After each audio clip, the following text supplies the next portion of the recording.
वन्देऽहं श्रीगुरुश्रीयुतपदकमलं श्रीगुरून् वैष्णवांश्च श्रीरूपं साग्रजातं सहगणरघुनाथान्वितं तं सजीवं साद्वैतं सावधूतं परिजनसहितं श्रीकृष्णचैतन्यदेवं श्रीराधाकृष्णपादान् सहगणललिता श्रीविशाखान्वितांश्च यस्य प्रसादात् भगवत्प्रसादो यस्या प्रसादात् न गतिः कुतोऽपि ध्यायं स्तुमंस्तस्य यशस्त्रिसन्ध्यां वन्दे गुरुः श्रीचरणारविन्दं नमो महावदान्याय कृष्णप्रेमप्रदायते कृष्णाय कृष्णचैतन्य नाम्ने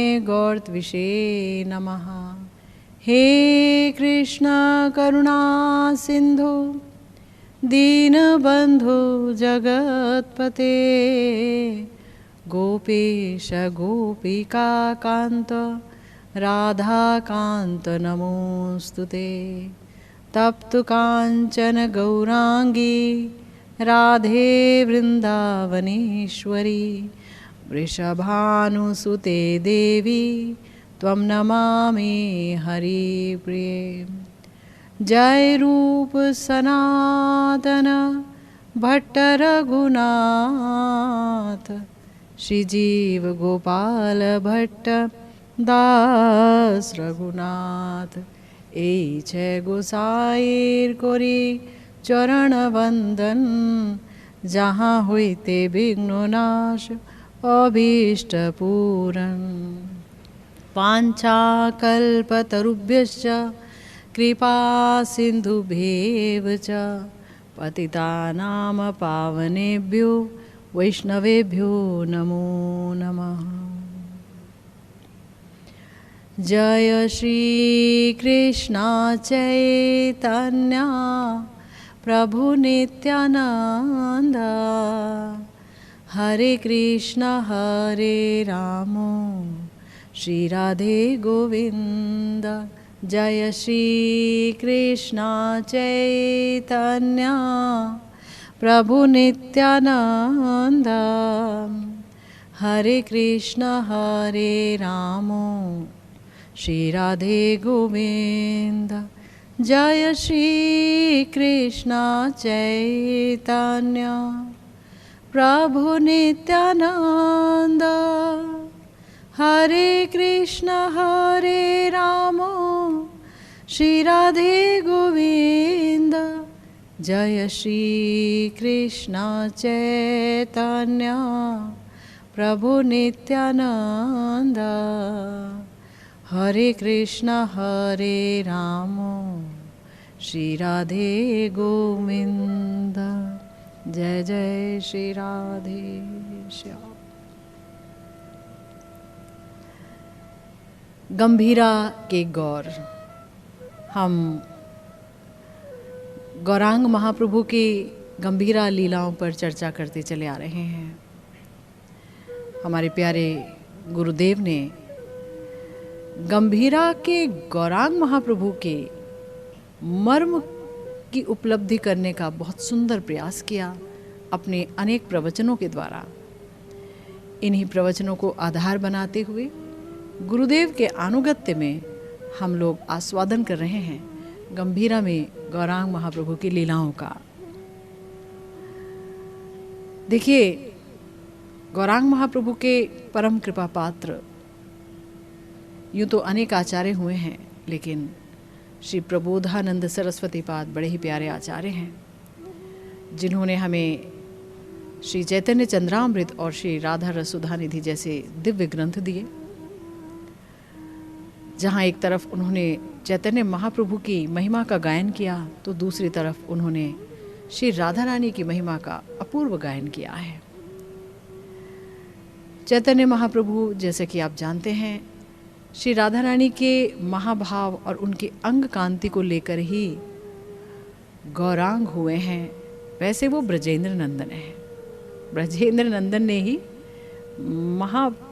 महाप्रभु के रूप में श्री किशोरी जी की अंग कांति को और उनके महाभाव को ओढ़ा है, लिया है। हमारे प्रबोधानंद सरस्वती पाद जी श्रीमन महाप्रभु की महिमा का गान करते हुए कहते हैं, पतन्ति यदि सिद्धयः करतले स्वयं दुर्लभः स्वयं च यदि सेवकी भवितुमागतः स्युः सुरः किमन्यदिदमेव मे यदि चतुर्भुजं स्याद्वपु तथापि न मनोमनाक् चलति गौर चंद्रान मम। दुर्लभ अणिमा आदि सिद्धियां यदि अपने आप मेरी मुट्ठी में आ गिरें, प्रयास रहित, प्रयास ना करना पड़े, अथवा सेवक बनने के लिए देवतागण स्वयं मेरे पास आ जाएं कि हमें अपना सेवक बना लो और अधिक क्या कहूं, यदि मेरा शरीर चतुर्भुज पार्षद रूप हो जाए तो भी मेरा मन जरा भी श्री गौरचंद्र चरणों से दूर नहीं होगा।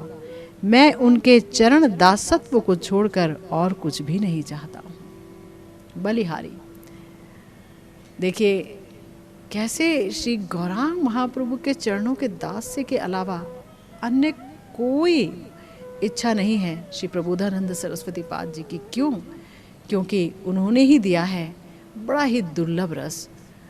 महाप्रभु ने यानी चैतन्य महाप्रभु ने हमें दिया है अनर्पित चरी अवदान, अर्थात मंजरी भाव उपासना।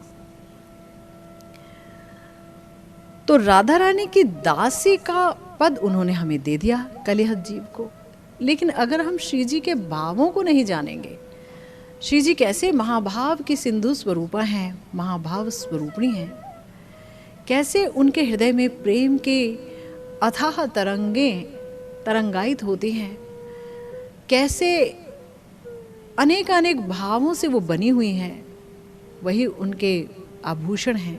किलकिंचित आदि भाव जो हैं वही उनके भूषण हैं, उन्हें भूषित करते हैं, आभूषित करते हैं। जब हम कुछ जानेंगे ही नहीं श्री जी के स्वरूप के बारे में, तब फिर किसकी दासी और कैसी दासी।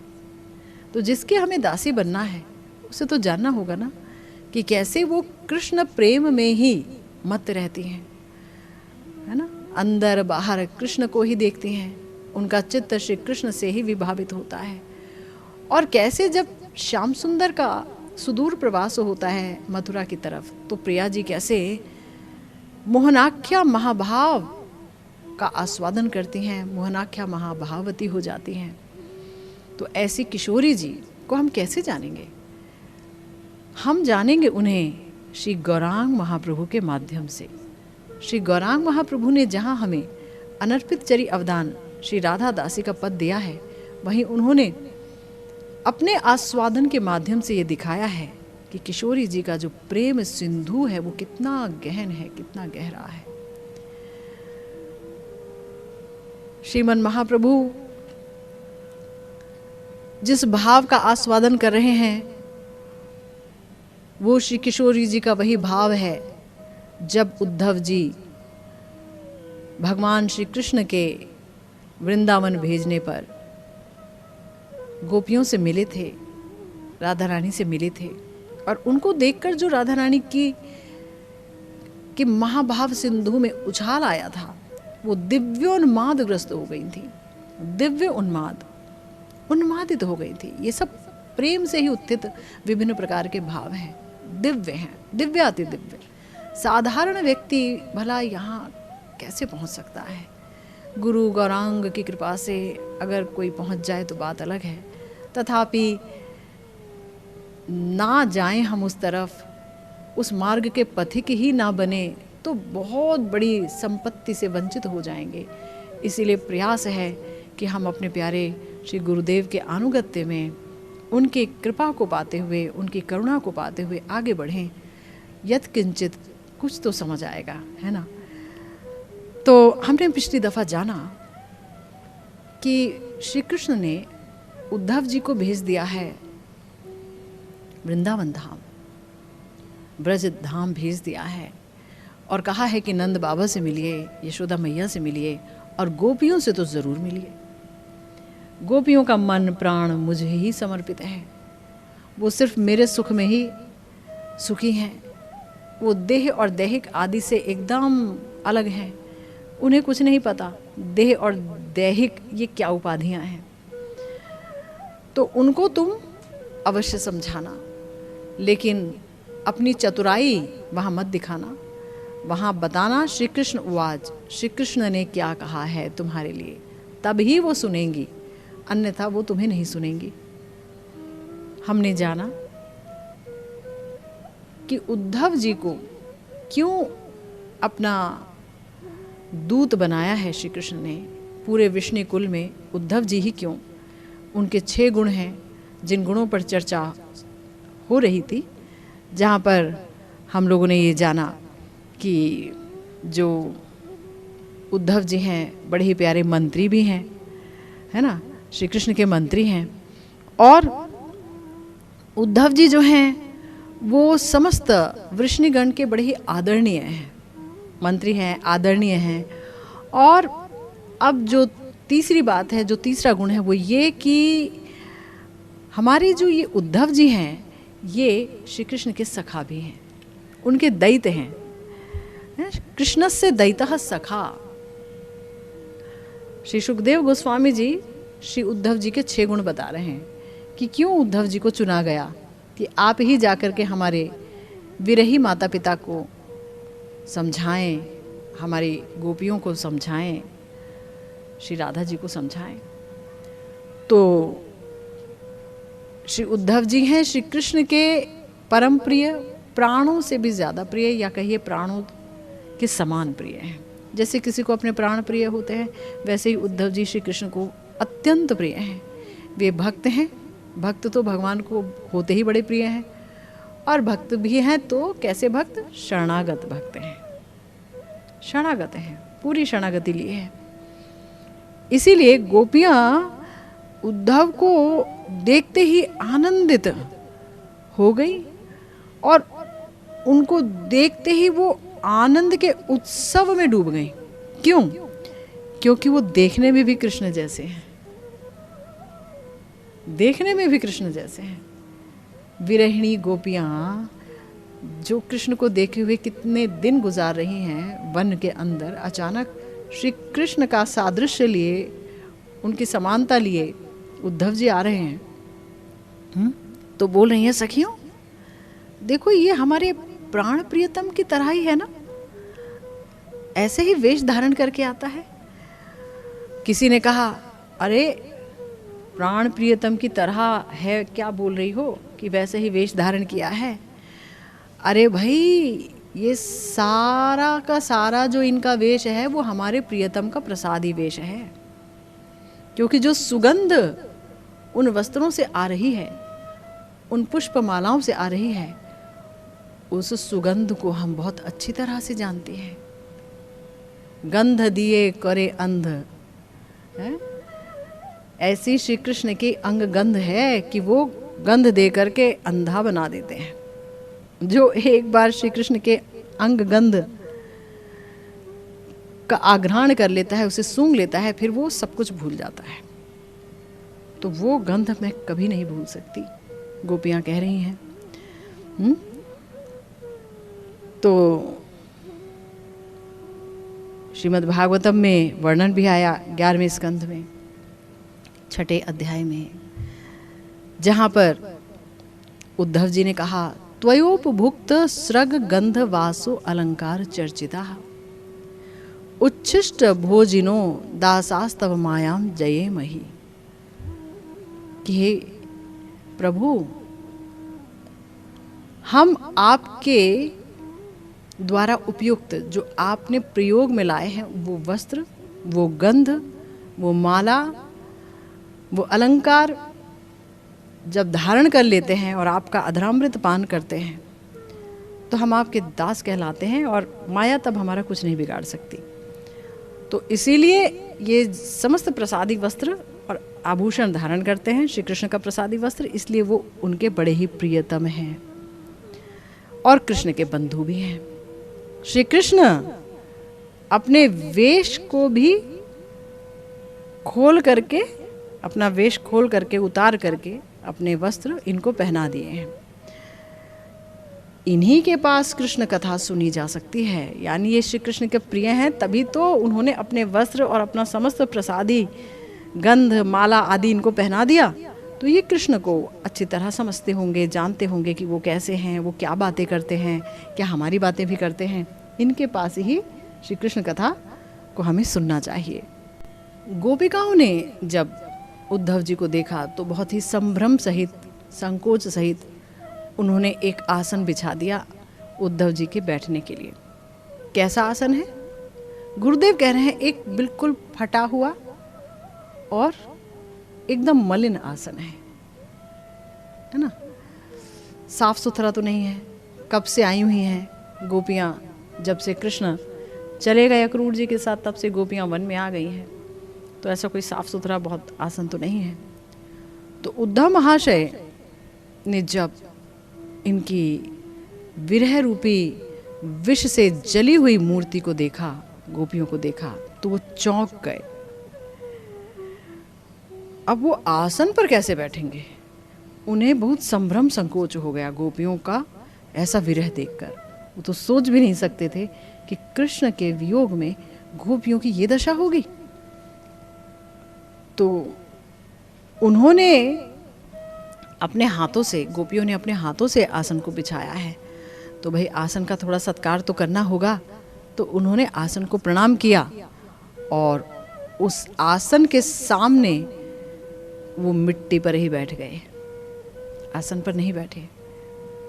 श्री कृष्ण की प्रियाएं हैं, कैसे उनके सामने आसन पर बैठेंगे? वो तो मिट्टी पर बैठी हैं, जमीन पर बैठी हैं। इसीलिए श्री कृष्ण के दयिता हैं, श्री कृष्ण के प्रिय हैं, क्योंकि वो समस्त भावों को अच्छी तरह से समझते हैं। तो वही है गोपियों के सानिध्य में जाने के योग्य। कोई और होता तो शायद वो आसन पर बैठ जाता। इसीलिए वो सखा हैं और सखा ही हैं। सखा यदि ना हो और सखा भाव यदि नहीं होता उद्धव जी में श्री कृष्ण के प्रति सख्य भाव, तो ब्रज बालाओं का जो ये मधुर रस वार्ता है, ये श्रृंगार रस वार्ता है, फिर गोपियाँ कैसे बोल पाती? श्री कृष्ण के सखा को ही तो बोलेंगी। कोई डिप्लोमैट आ जाता, कोई दूसरा व्यक्ति, तो कैसे बोल पाती? और ये फिर इनके प्रश्नों का उत्तर ही कैसे देते? सखा के तौर पर ही दे सकते हैं ना, सखा के रूप में ही दे सकते हैं। इसलिए उनके अंदर, यानी कि उद्धव जी के अंदर एक बहुत बड़ा गुण था, और वो ये कि वो श्री कृष्ण के सखा है। और ये सख्य भाव इतना प्रगाढ़ है कि श्याम सुंदर ने उन्हें श्यामा पदवी प्रदान किया हुआ है। श्यामा कह के बुलाते हैं। भगवान कहते हैं कि उद्धव तुम मुझसे जरा भी कम नहीं हो, इसीलिए तुम मेरे सखा हो। और फिर उद्धव जी बृहस्पति देव के शिष्य भी हैं। शिष्यो बृहस्पति साक्षात, यानी बृहस्पति जी ने किसी अन्य शिष्य के द्वारा इन्हें शिक्षा प्रदान नहीं की है। आमतौर पर ऐसा होता है ना, कि अपने किसी बहुत ही बुद्धिमान शिष्य के पास कोई अपने नए आने वाले शिष्यों को भेज दे। लेकिन यहाँ ऐसा नहीं है। उन्होंने स्वयं शिक्षा प्रदान की है अपने आप। इसके द्वारा ये जाना जाता है कि उद्धव महाशय जो है वो बृहस्पति देव के शिष्य हैं, और ऊपर से वो सनक संप्रदायी हैं। सनक संप्रदाय हैं। और बृहस्पति देव जी के पास से उन्होंने श्रीमद् भागवतम की शिक्षा भी प्राप्त की है। श्रीमद् भागवतम को प्राप्त करने की, या जहाँ श्रीमद् भागवतम जहाँ से सुनना चाहिए और जहाँ परंपरा से प्रकट हुई है, वो दो धाराओं में प्रकट हुई हैं। एक है ब्रह्मा जी की परंपरा, जहाँ से हम लोग हैं, और एक है सनक परंपरा। ब्रह्मा जी की परंपरा यानी श्री कृष्ण ने श्रीमद् भागवतम कही है ब्रह्मा जी को, ब्रह्मा जी ने नारद जी को, नारद जी ने व्यास जी को, व्यास जी ने सुखदेव जी को, सुख जी बोले हैं सूत जी को, और फिर उन्होंने शौनक आदि जी को। इस तरह से परंपरा से श्रीमद् भागवतम चली आई है। और एक और परंपरा है, वो है श्री सनक जी की परंपरा। अनंत देव जी ने श्री सनक जी यानी श्री सनक कुमार ऋषि को श्रीमद् भागवतम सुनाई है। उन्होंने श्री सांख्यायन ऋषि को सुनाई है। श्री सांख्यायन जी ने पराशर जी को कहा है, पराशर जी ने मैत्रेय जी को कहा है, मैत्रेय जी ने विदुर जी को कहा है। इस प्रकार से वो भी परंपरा धीरे धीरे नीचे चली आई है। तो इन्होंने सनक परंपरा में श्रीमद् भागवतम की शिक्षा ग्रहण की है बृहस्पति जी के निकट से, इसलिए ये बड़े ही रसिक भक्त हैं। श्रीमद् भागवतम के रस को अगर कोई नहीं समझे, 7 दिन की कथा नाचते गाते गवाते गवाते बोल दे, पर श्रीमद् भागवतम है क्या, उसका रस क्या है, नहीं कोई समझ पाए तो बड़ा ही वंचित है। तो आज तो हर दूसरा व्यक्ति यहाँ वहाँ सीखने चला जाता है ना, तो प्रोफेशनल्स हैं सब, लेकिन इन्होंने बाकायदा शिक्षा ग्रहण की है, इसलिए ये रसिक भक्त हैं। क्योंकि श्रीमद् भागवतम रस के सिवा और कुछ नहीं है। हमारे गुरुदेव कहते थे रस भी कैसा है, जैसे कि उसमें ना तो बीज है, जैसे आम है मान लीजिए, उसका ना छिलका हो और ना ही बीज हो और मात्र रस हो, तो ऐसा रस है, रस फल। तो गुरुदेव कहते हैं कि अगर परंपरा क्रम में श्री गुरुदेव के आश्रय में श्रीमद् भागवतम का अध्ययन ना किया जाए तो रस ज्ञान प्राप्त नहीं होता। भागवत ज्ञान तो प्राप्त हो जाएगा, पर रस क्या है ये नहीं पता चलता, पर रस क्या है ये नहीं पता चलता। भागवत के प्रथम में ही बताया गया है कि श्रीमद् भागवतम रसमय फल है, ठीक है ना। वेद वेदांत उपनिषद ये सब के जो रसमय फल हैं वो तो श्रीमद् भागवतम है। श्री सुखदेव जी के मुख से ही ये श्री सुखदेव जी ने कहा और एकदम से ये धरती पर आ गया, ऐसा नहीं है। गुरुदेव कह रहे हैं शाखा शाखा शाखा का सहारा लेते लेते लेते लेते श्रीमद् भागवतम परंपरा क्रम से नीचे तक आए हैं, हम तक पहुँचे हैं। इसीलिए हमारे ये जो उद्धव जी हैं, इनका एक और गुण है कि ये रसिक भक्त हैं, भागवत रस के जानकार हैं। तो इनके पास गोपिकाओं के बातों का, उनके प्रश्नों का जवाब देने की पूरी शक्ति है, क्योंकि ये रस जानते हैं। और साथ में है इनके पास श्री कृष्ण कृपा, श्री कृष्ण कृपा जिसके बिना कुछ संभव ही नहीं है पाना, श्री कृष्ण कृपा। तो इसलिए उद्धव जी हुए बुद्धि सत्तम, यानी परम बुद्धिमान। गुरुदेव कहते हैं कारण ये है कि जे जन कृष्ण भजे से ही बड़ो चतुर, कि जो श्री कृष्ण का भजन करता है वो महाचतुर है। उसके जैसा कोई बुद्धिमान ही नहीं है, क्योंकि वो कृष्ण भजन कर रहा है, कोई देवी देवता का भजन नहीं कर रहा है, किसी अन्य भागवत स्वरूप का भजन नहीं कर रहा है, श्री कृष्ण भजन कर रहा है, तो बड़ा चतुर है। तो ये जो उद्धव जी हैं ये श्री कृष्ण में पूर्णतया तन्मय हैं, परम कृष्ण भक्त हैं, इसलिए उद्धवो बुद्धि सत्तमः, वो परम बुद्धिमान है। और ये जो गुण है ये किसी और में नहीं है, विष्णु कुल में या यादव कुल में किसी और में नहीं है। तो सब में अनेकानेक गुण हैं, किंतु गोपिकाओं के सम्मुख आना, इसके लिए बहुत गुणवान और बुद्धिमान होने की आवश्यकता है। वो मात्र और मात्र उद्धव जी ही हो सकते हैं, इतने गुणवान, इतने बुद्धिमान। श्री उद्धव महाशय यहाँ जब आए तो उन्होंने श्री राधा रानी के चरण कमलों का सानिध्य प्राप्त किया था। श्री राधिकार चेष्टा जैसे उद्धव दर्शने, कविराज गोस्वामी पाद कह रहे हैं कि उद्धव जी को श्री राधा रानी ने देखा और श्री गोविंद ये विशेष भाव से चाहते थे कि श्री राधा रानी की दिव्य उन्माद लीला का दर्शन करें उद्धव जी, दिव्य उन्माद लीला का। तो देख रहे हैं, क्या देख रहे हैं? श्रीमद् भागवतम के 10वें स्कंद के 47वें अध्याय के 11वें श्लोक में आया, जहाँ पर भ्रमर गीत प्रारंभ होता है। काचिन मधुकरम दृष्ट्वा ध्यायन्ते कृष्ण संगमम, क्या देख रहे हैं? सब गोपिकाओं को उन्होंने देखा, चमत्कृत हुए, विस्मित हुए, लेकिन उसके बाद देखा काचिन मधुकरम दृष्टवा, कि कोई एक मधुकर को देखकर कुछ बोलने लगी दिव्योन्माद में। कोई एक काचिन, कोई एक गोपी, काचित यानी कोई एक गोप बाला जिसने एक भ्रमर को देखा।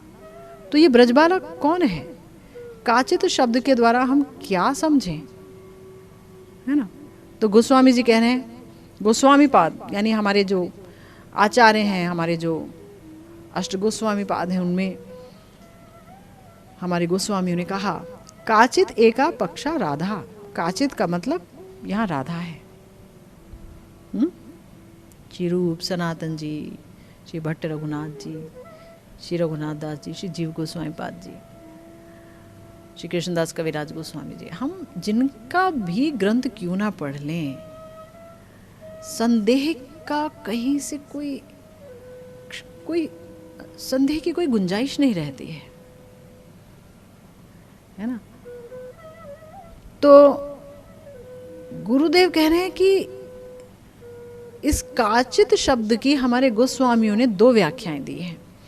अब कोई ये कह सकता है तो गोस्वामियों ने व्याख्या दी है तो हमें क्या, है ना? हम कैसे मान लें कि वो व्याख्या सही और काचित मतलब राधा रानी है? तो हमारे प्यारे गुरुदेव कह रहे हैं, अरे भाई वही तो ब्रज जगत का समाचार लेकर के आए हैं विश्व में, वही तो हैं ब्रज की मंजरियाँ।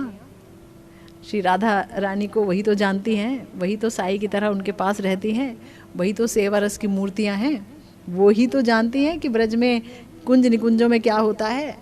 श्री रूप जी को देखिए ना, श्री उज्ज्वल नीलमणि लिख डाली, श्री भक्ति रसामृत सिंधु लिख डाली। श्री उज्ज्वल नीलमणि में श्याम सुंदर के समस्त भावों का चित्रण और समस्त सखियों के विभिन्न प्रकार के भेद, उनके भावों का भेद, उनके कैसे प्रकार हैं, कैसा व्यवहार है, स्वपक्षा विपक्षा तटस्था, कितने सारे भाव और सखियाँ, मतलब कितने कितने तरीके से उन्होंने विभक्त किए हैं। सखी है, परम प्रेष्ठ सखी है, नित्य सखी है, इस तरह से अनेक सखियाँ, 5 प्रकार की यहाँ ये सखियाँ हैं तो और अनेक प्रकार की सखियाँ।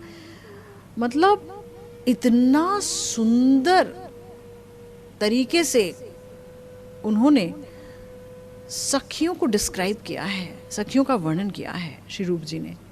ब्रज की श्री रूप मंजरी हैं वो, प्रिया जी की, वही जानती हैं समस्त भावों को। और फिर महाभाव का वर्णन किया है, उसके लक्षण,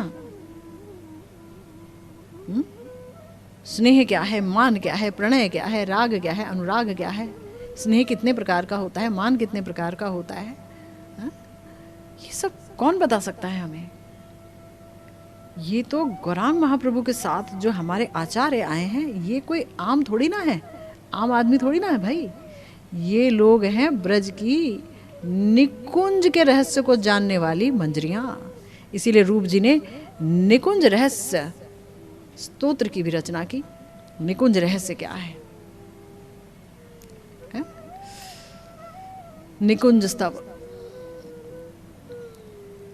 और इतना कुछ स्तव माला में इतनी सारी स्तुतियां दी हैं उन्होंने। और ये हमारा श्री भक्ति रसामृत सिंधु, फिर विदग्ध माधव नाटक, फिर ललित माधव नाटक, और कितना कुछ दिया है। और सब एक से बढ़कर एक, पढ़ते जाइए और लगेगा ये निकुंज के बड़ी ही कुशल सेविका हैं। और कहीं ऐसा वर्णन आप जाएंगे, कहीं भी जाएं, किसी भी संप्रदाय में जाएं, सखियों का ऐसा वर्णन, उनके भावों का वर्णन कहीं नहीं पाया जाएगा। क्योंकि सखियों के बगैर प्रिया प्रियतम की लीला नहीं हो सकती। सखी लीला विस्तारिया सखी आस्वादय, सखी बिना ए लीला पुष्टि नहीं हो। सखियों के बिना प्रिया प्रियतम की लीला ही नहीं हो सकती।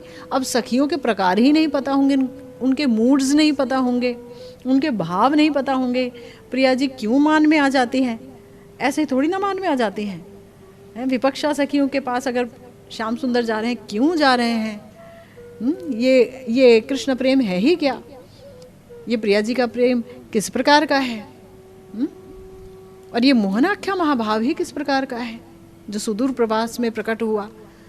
जो भ्रमर गीत में आया। श्रीमद् भागवतम को अगर किसी ने बहुत अच्छी तरह से जाना है और पूरा रस निचोड़ के दिया है तो हमारे आचार्यों ने दिया है। गौड़ीय वैष्णव आचार्यों का जवाब नहीं है।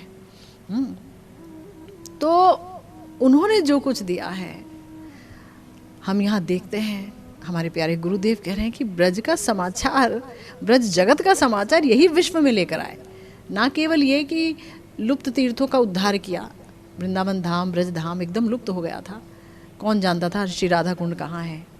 आज आप वृंदावन धाम में आइए तो बेशक यहाँ से जो है, जब मुगलों का आक्रमण हुआ तो यहाँ से हमारे कई विग्रह चले गए जयपुर में, लेकिन तो भी आज भी आप देखेंगे तो मदन मोहन जी का घेरा कहा जाता है पूरे इलाके को।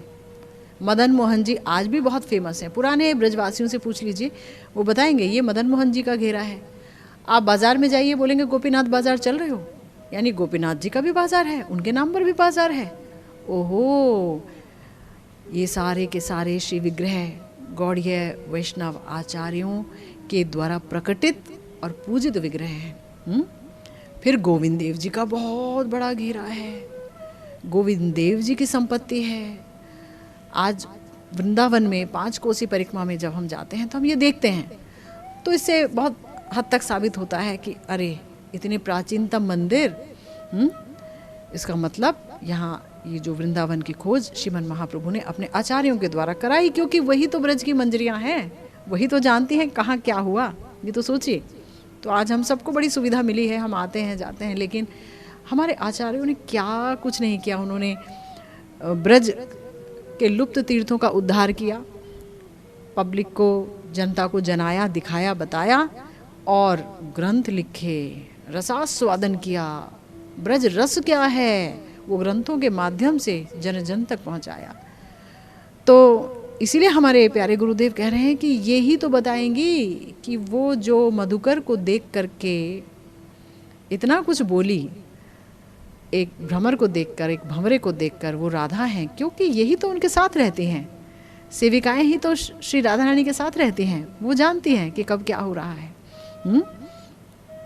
तो गुरुदेव कह रहे हैं कि ये ब्रज की मंजरियां हैं, महाप्रभु के चरण का दास बनकर आई हैं।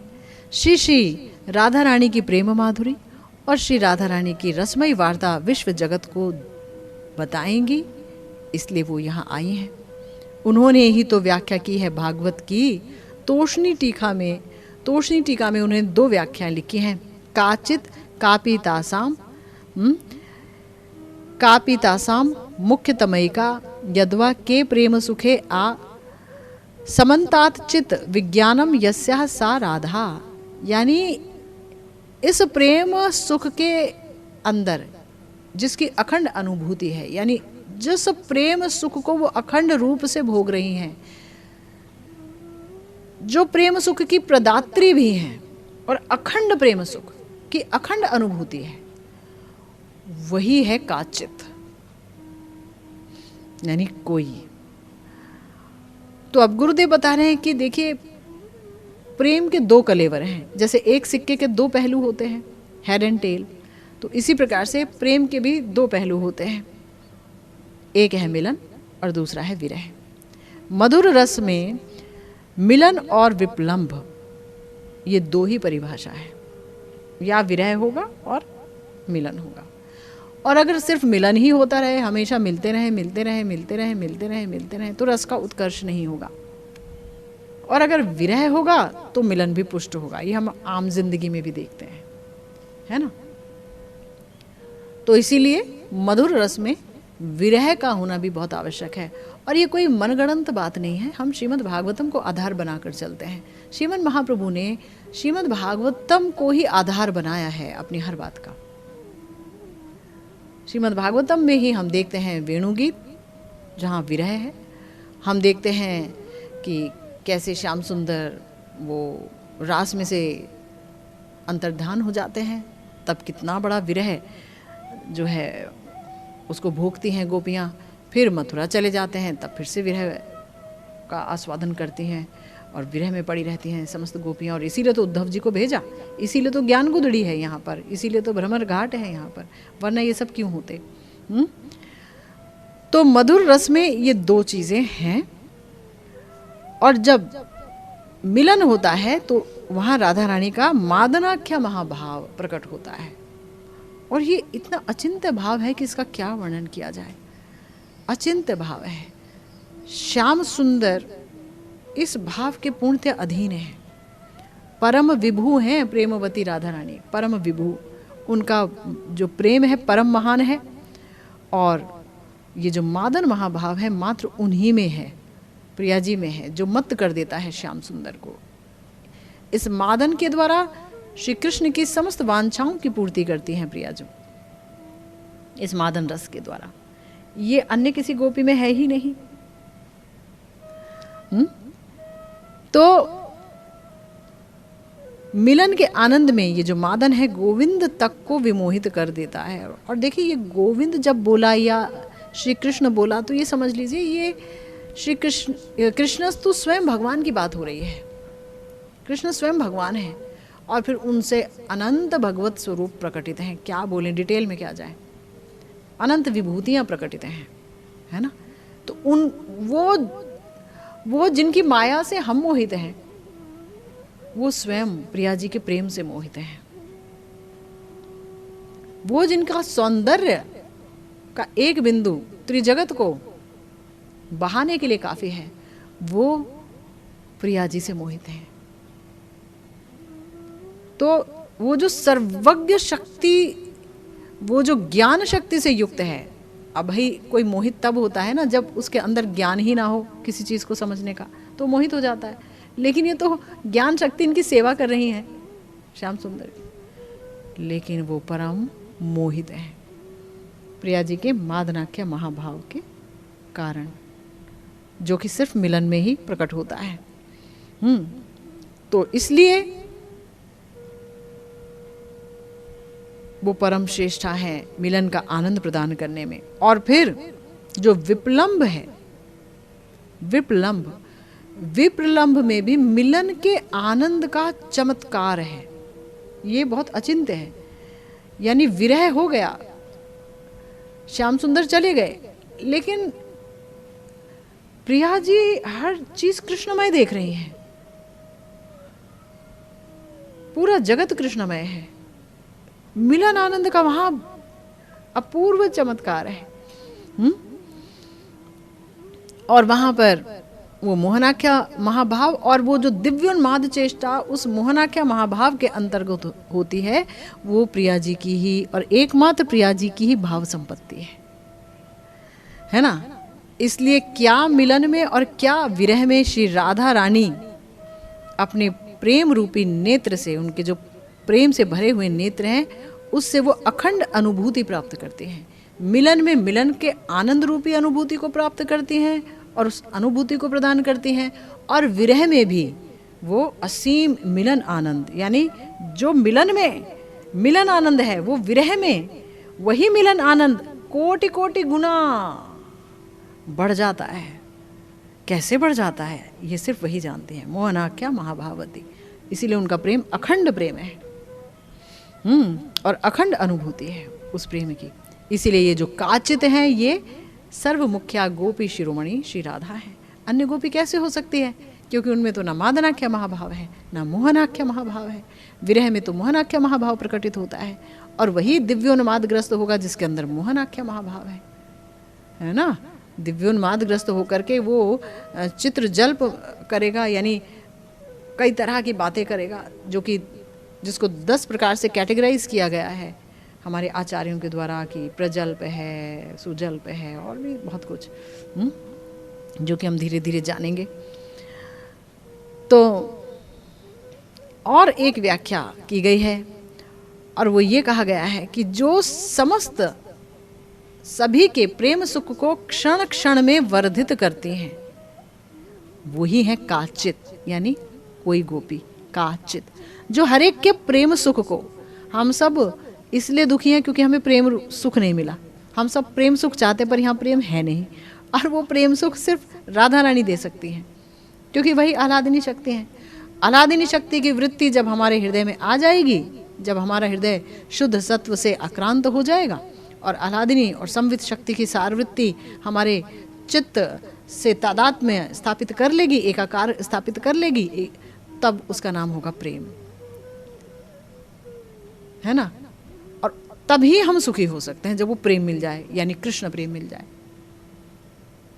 और हमारे केस में यानी युगल प्रेम मिल जाए और राधा रानी से अधिक प्रेम हो जाए, राधा स्नेहाधिका रति, तब हो सकता है। तो जो सबके प्रेम सुख को क्षण क्षण वर्धित करती हैं वही होती हैं काचित, और वो है श्री राधा यानी आह्लादिनी शक्ति वरीयसी। समस्त गोपिकाओं के अंदर जो प्रेम है वो उन्हीं की कृपा से आ रहा है। समग्र विश्व के सिद्ध साधकों के अंदर जो प्रेम भाव है, जिन्होंने सिद्धि प्राप्त कर ली, यानी प्रेम पक गया, सिद्ध हो गया, सिद्धि आ गई भाई, सिद्धि आ गई, हम सिद्ध हो गए, हमारा प्रेम सिद्ध हो गया, वो भी वहीं से आ रहा है, प्रिया जी से ही आ रहा है। ये सब कुछ श्री राधा रानी की उसी आह्लादिनी शक्ति की वृत्ति विशेष की अमूर्त शक्ति है और कुछ नहीं। इसलिए वो काचित श्री राधा ही हो सकती हैं, कोई अन्य गोपी नहीं हो सकती है। फिर काचिन मधुकरम, ये मधुकर कौन है, ये भ्रमर कौन है, किससे बातें कर रही हैं प्रिया जी, ये कौन है जिस पर पूरा भ्रमर गीत ही बोल दिया श्री सुखदेव गोस्वामी महाराज ने, ये कौन है भ्रमर। तब हमारे गोस्वामियों ने कृपा करके इन मधुकर की भी 3 प्रकार की व्याख्या की कि ये भ्रमर कौन हो सकते हैं। ये बताया कि या तो ये ऐसे ही वृंदावन के कोई भ्रमर हो सकते हैं, क्योंकि बहुत भंवरे यहाँ गुंजार करते रहते हैं फूल फूल पर। तो राधा रानी के चरणों में इतना सुगंध है, इतने सुगंधित चरण हैं प्रिया जी के, कि वो भ्रमर जो है पागलों की तरह उस चरण कमल की तरफ चला ही गया, उनके चरण सौरभ को सूंघने के लिए,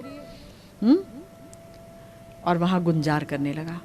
या फिर अब दूसरी व्याख्या दी, या फिर उद्धव जी आए तो हैं, उद्धव जी आए हैं, इसलिए हमारे श्री गोविंद उद्धव जी को श्री राधा रानी का ये जो चित्र जल्प दिव्योन्माद माधुरी आस्वादन कराएंगे, ये सोचकर श्री कृष्ण स्वयं मधुकर के रूप में आकर श्री राधा रानी के चरण के निकट गुंजार कर रहे हैं कि मैं यहाँ पर बैठ गया, अब देखो प्रिया जी क्या बोलती हैं, क्योंकि मैं काला हूँ ना, देखो अब मुझको देख करके कृष्ण की याद आएगी, यानी मेरी याद आएगी।